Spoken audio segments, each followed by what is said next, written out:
petite salle à l'étage d'un bar du centre-ville de Lannion, une cinquantaine de personnes s'entassent sur des bancs, des chaises, des canapés. Elles sont venues écouter des blagues. Non mais du coup je suis allée à un festival féministe, ça s'appelait Sois belle et téton.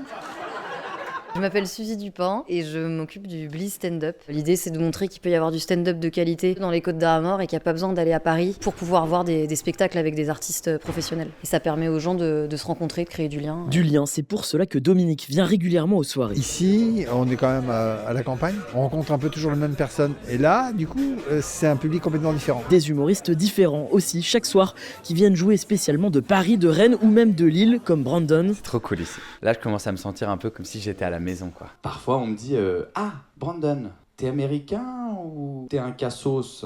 Il n'y a pas trop cette barrière, surtout parce qu'on reste, on boit des coups après, et la plupart des gens aussi restent, ils boivent des coups, donc on est tous ensemble, quoi. Est-ce qu'il y en a qui n'ont jamais fait de soirée stand-up de leur vie?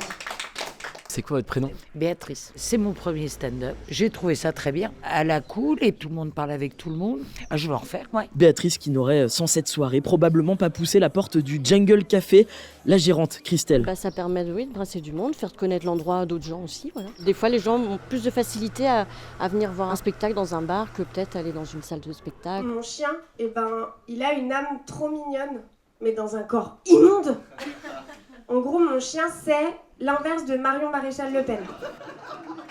Super, on a bien rigolé. On sent qu'il y a un peu d'expérience. Moi j'adore les spectacles d'humour, on en fait souvent. Donc là c'était sympa que ce soit à côté, quoi. Sinon c'est Brest, Rennes, il y a un peu de route, quoi. Ouais, 1 heure, facile. Moins loin, moins cher aussi, même si certains spectateurs savent se montrer généreux. Suzy, l'organisatrice. Les spectacles durent assez longtemps, voilà, j'ai l'impression que les gens sont contents et dans le chapeau ils nous font sentir aussi qu'ils ont passé une bonne soirée en général. En moyenne 8-9 euros par personne que les gens mettent. Pour ça aussi qu'on fait ces soirées à prix libre, ça permet à ceux qui ont moins les moyens de venir quand même et d'autres qui vont mettre plus, quoi. Ce qui lui permet de bien rémunérer ses humoristes professionnels, un cercle vertueux qui leur donne envie de revenir jouer dans les Côtes d'Armor.